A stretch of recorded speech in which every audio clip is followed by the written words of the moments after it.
Welcome back everybody. Today we're going to take a look at Yoda's chapter from the audiobook From a Certain Point of View, and how Obi-Wan convinced his master to train Luke and what Yoda's thoughts on the matter were at the time. Now I'll do a much less adequate job of reading these lines than the actual people who voiced these short stories, but I thought I'd share this interesting conversation between Obi-Wan and Yoda, and I'd either have to ask you to go check it out first and then come back, or just read it myself so I can add some of my thoughts at the end and hopefully open up a discussion about Yoda's initial hesitation. So here we go.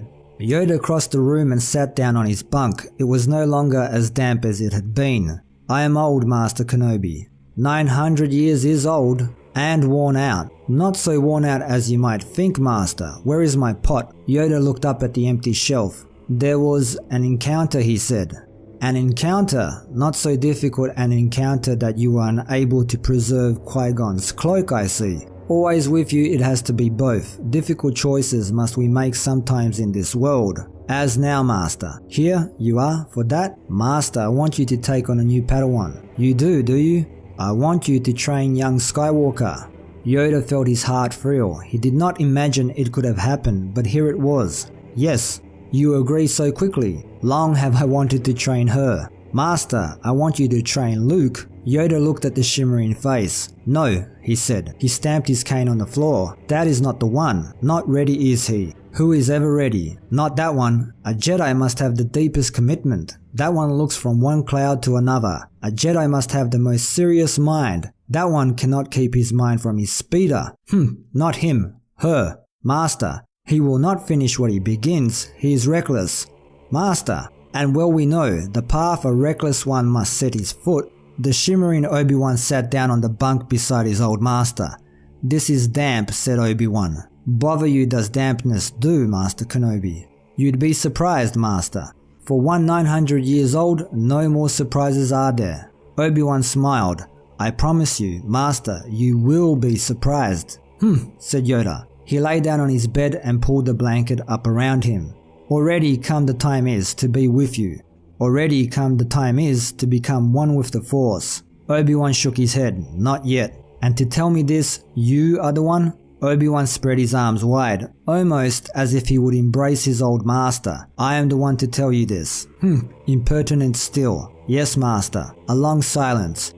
The other Skywalker I would train. She is ready. Obi-Wan shook his head again. Demanding now we have become, have we? Forgive me, Master. And if I try to teach this rash, this impatient, this mindless boy the ways of the Force and fail, what then? Obi-Wan smiled.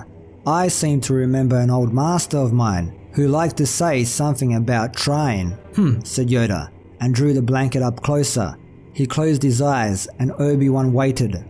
Send him to me then, said Yoda in a voice quiet as a whisper. Obi-Wan tucked the blanket around Yoda's chin. And Obi-Wan? Yes, Master. Sorry about the pot. It was old and ugly. Yoda opened his eyes. So am I. No, Master. Look, Master Kenobi, look. Old and ugly. What see you? Obi-Wan leaned down close. A luminous being, he said. Said Yoda and closed his eyes again. Annoying, one's own words to use against him. A bad feeling I have about that. But Obi-Wan was already gone. Yoda nestled deeply into Qui-Gon Jinn's cloak. He would sleep now. At least, he would try to sleep. His eyes opened. He probably would not sleep. It was not what he had wished for, not at all. Still, for the first time in a long time, he was eager for the next day. So originally Yoda wanted to train Leia. After the debacle with Anakin turning to the dark side, we can understand why Yoda was hesitant to train Luke, especially if he felt he was too similar to his father in temperament. But that shows what a boss Obi-Wan was. He always had faith in him. After everything that had happened to them, Obi-Wan still believed in Luke. Must have felt pretty embarrassed though when Luke decided to go to Cloud City and abandon his training. It all turned out well enough in the end though. Or did it?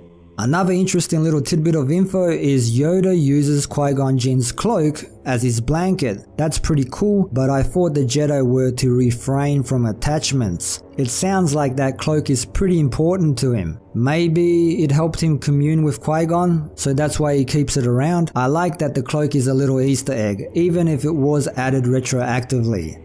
So what do you guys think about Yoda's initial hesitation? Was he right to be worried? Did Yoda's excitement to finally teach one final time, after all those years in exile and him being the last Jedi of the original trilogy, make you feel those feels? We can probably understand why it was so important for Yoda and Obi-Wan that Luke rebuild the Jedi Order. Pity that didn't work out so well though. Leave your thoughts down below. To stay updated, hit that notification bell. Thanks for dropping by and for the support. Don't forget to like, share, sub and all that good stuff. And until next time, see yas.